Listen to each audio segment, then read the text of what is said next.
अछाममा एक बारी घाँसका लागि बाबु छोरा नै कर्णालीमा भगे। घटना यही वैशाख 3 गतेको हो।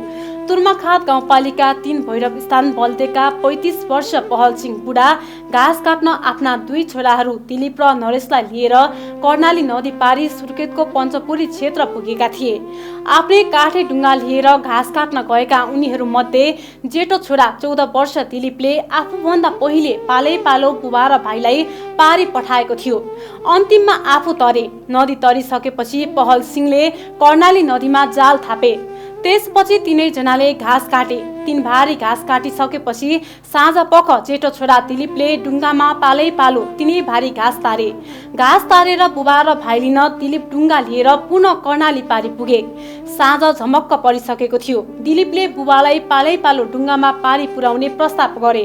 तर पहल सिंहले दिलीपलाई भने, छोरा घाँस तार्दा तार्दै तिमीलाई थकाइ पनि लागेको छ। रात परिसक्यो, सबैजना सँगै जाउँ। दिलीपले हुन्न त्यसरी नजाउँ पनि भने, तर बुबाले मानेनन्।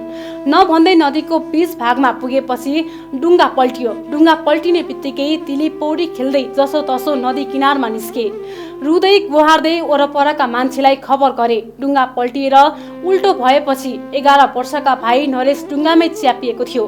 पहल सिंहले कान्छो नरेशलाई बचाउन च्यापिएको ठाउँबाट निकालेर पिठ्यूमा बोके अनि नदी पार गर्न पौडिन थाले। नदी पार गर्ने बेलामा पानीको बहावसँगै दुवैजना बेपत्ता भए। त्यस रातभरि परिवार र स्थानीय खोजीमा जुटे, कतै फेला परेनन्।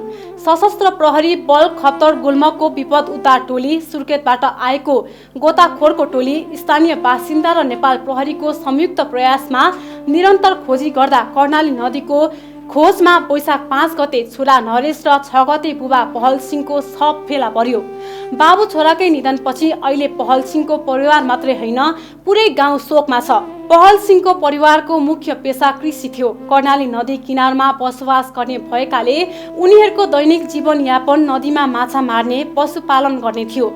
जेठो दिलीप वसुन्धरा मावि थालपाटामा कक्षा 8 मा अध्ययनरत हुन्। कान्छो नरेश भने कक्षा 4 मा अध्ययनरत थिए। श्रीमान र नाबालक छोराको निधनपछि पहल सिंहकी 33 वर्ष श्रीमती शान्ति कुमारी माझी बुढा अझै राम्रोसँग होसमा आएको छैनन्। श्रीमानको भरमा चलेको परिवारमा श्रीमान नै नभएपछि कसरी जीविका चलाउने भन्ने चिन्ता थपिएको छ।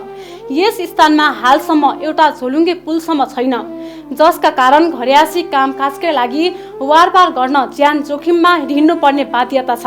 कर्णाली नदीले घेरिएको यो ठाउँमा झोलुङ्गे पुल निर्माण गरिदिन पटक पटक आवाज उठाउँदा पनि कुनै सुनवाई भएको छैन। आछामतर्फ बढी सुक्खा क्षेत्र भएकाले घाँस ल्याउन सुर्खेततर्फ जानुपर्ने बाध्यता छ।